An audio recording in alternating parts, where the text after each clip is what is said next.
everybody, how's it going? It's a Daily Shooter, and today we're going to be taking a look at the Streamlight ProTac Rail Mount 2. This is a 625 lumen flashlight with a built-in 1913 style Picatinny rail mount. Now, this flashlight was actually sent to the channel by opticsplanet.com, and that's actually where I found the first thing that I liked about this flashlight, because when I went there to do my normal research, just like I always do, find out about the weights and measures before I do my review, I saw the price tag. And the price tag for this particular flashlight right now is just over $114.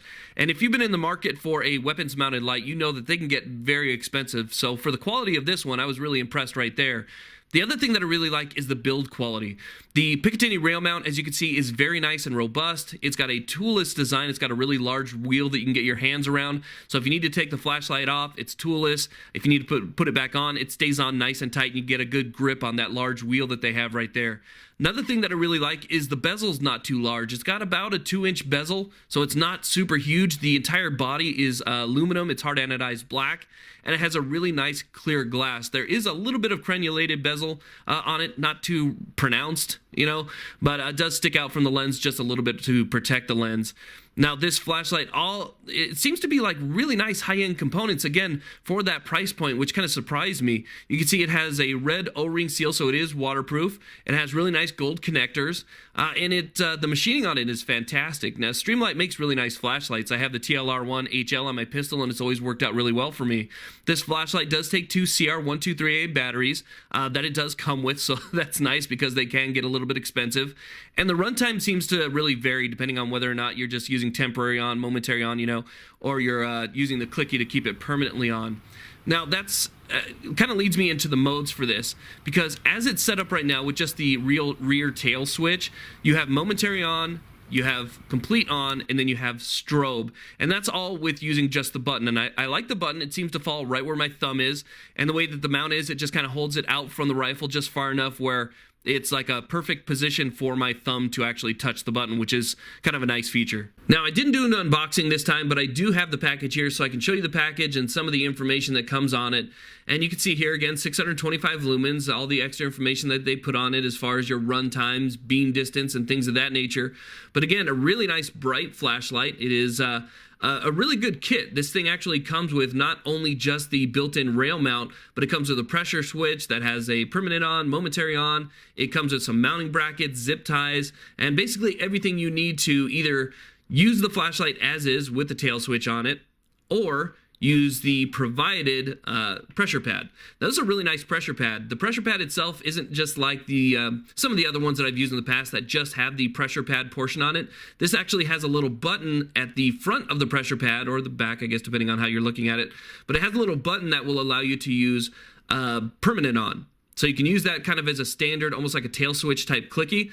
And then you can use the pressure pad if you want just your momentary on and strobe. So a really nice feature and a great pressure pad. You can see right here that I can actually use momentary on both sides, either the button or the pad, or I can click the button and leave the flashlight on completely.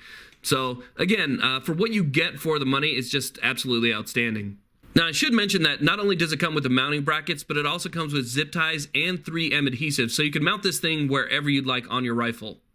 Okay, so I'm out here in the middle of the Mojave Desert right now, and it is pitch black, and there is no one for miles. So it's a perfect opportunity for me to test out this flashlight. Now, one of the biggest reasons to have a flashlight mounted to your weapon, obviously, is for target identification. So you want a flashlight that can reach out past, 25, 40, 50 yards, and even further if you're going to be mounting it to a rifle. If it's mounted to a pistol, that might be a little bit of a different story because you're going to be making, close quarters contact with somebody. However, with a rifle, you might want it to stretch out a little bit, and that's what I want to test. So behind me here, I have a steel target set up. That steel target is at about 55 yards. So what I'm going to do is I'm going to turn on the flashlight, engage the target, see how many rounds we can get on it in the pitch black, but just using this flashlight. So let's go ahead and get started.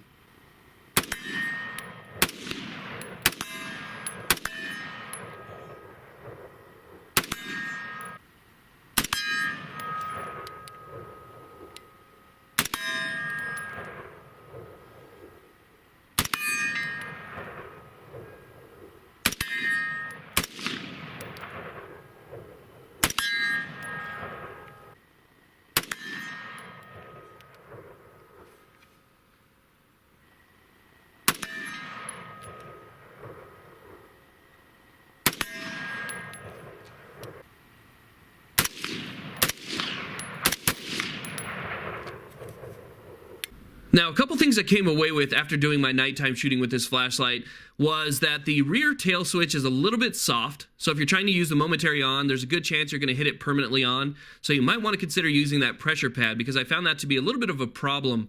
Other than that, it was great. The beam distance was fantastic. I did have the camera zoomed into the target, so it might have looked like I was a little bit closer than I was, when in reality I was about 55 yards away from the target. I could see the target. The flashlight didn't wash out my red dot. My red dot was actually kind of at a low setting for nighttime. Didn't wash out the red dot at all, so I was able to acquire the target. I was able to put shots on target, which is obviously a big bonus. And it worked really well. Like I said, the only downside that I've seen to it so far is if you're going to use the rear tail switch, it's a little bit soft and easy to permanently depress, so you might want to consider using the pressure pad for that if that's going to be a concern.